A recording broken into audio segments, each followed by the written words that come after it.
In 17 days, millions of Americans will head to the polls for yet another tremendously consequential election. This weekend, I'm in Arizona, a state that was critical to the preservation of democracy 4 years ago, and it could prove critical once again. Joe Biden flipped the state in 2020, and right now the Cook Political Report has the race for Arizona listed as a toss-up. And recent polling shows the two candidates neck and neck. But to gain a deeper insight into how this election is playing out on the ground, I invited 6 voters from across the political spectrum, 3 of whom I've met before, to discuss how they plan to vote in 2 weeks and whether they think their party is doing right by them. Are you planning on voting in this election? Okay, that takes care of that. You may lower your hands. Are you planning on voting for Donald Trump and J.D. Vance? Are you planning on voting for Kamala Harris and Tim Walz? Okay. How many of you identify as Democrats, as Republicans, and as independents? It's got to be tricky for Republicans, right, to be able to do this. In some cases for the second election, the second general election, but certainly more locally. Tell me a little about this.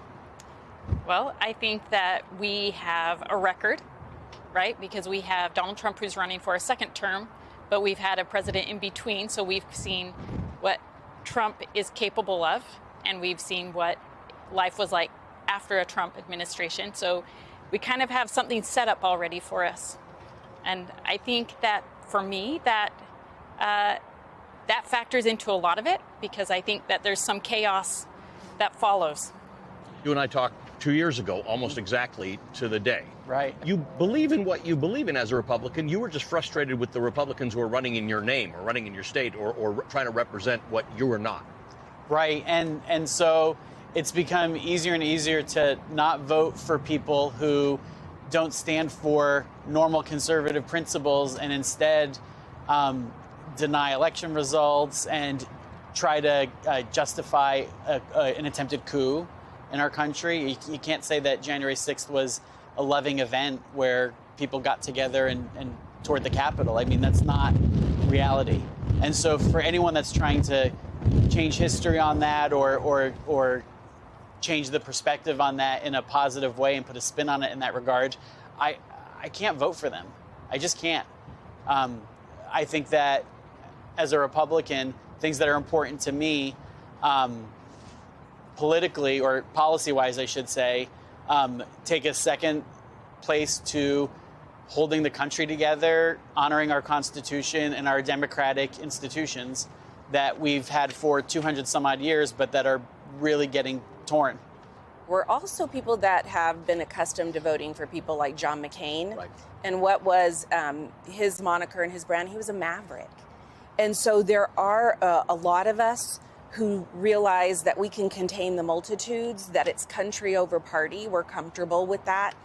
And that we're allowed to be dynamic and free thinking on a ballot. So we don't have to just simply be a robot and vote for a party that's lost. It's heartbreaking. You are voting for Harris and Walz, as is everybody here. You're not in love with all their policies. Yeah, from a policy perspective, on the Democratic side, I understand that they're trying to make things a little bit less partisan and, appeal to some of the Republican voters that are on the fringe side. So that's something that, for me, a long time was kind of keeping me to the side about it.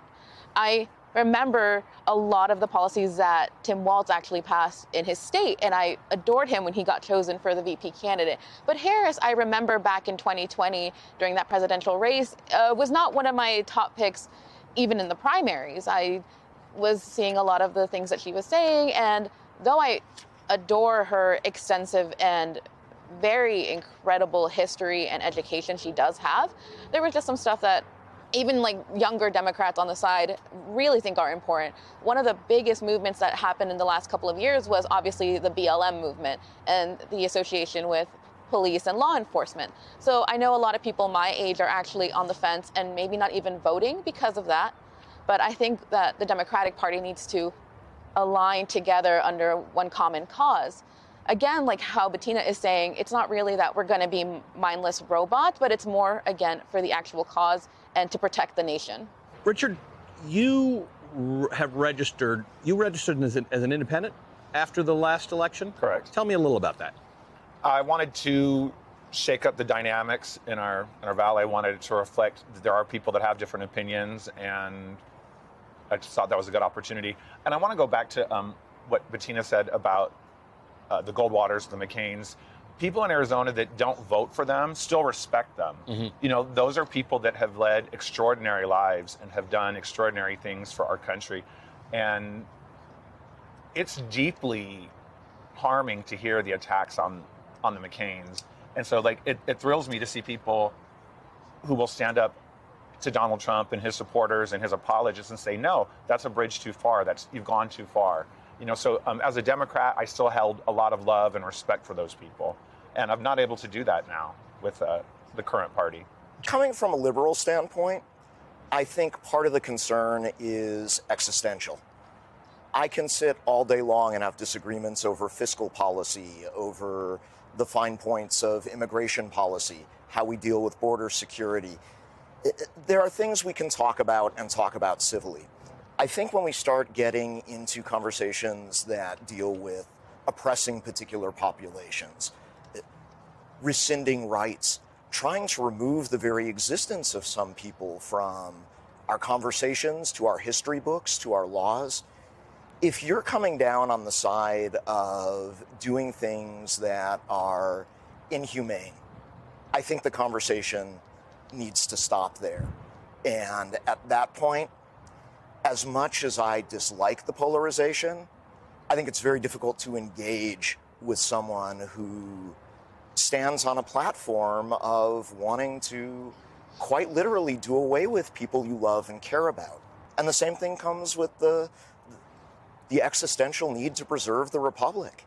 Our country, the democracy that, as Danny says, we've managed to preserve for more than 2 centuries, is on the line. And if you're coming down on the side of, let's call them what they are, coup attempts, insurrections, I don't know how we begin to have a civil conversation until we get past that point.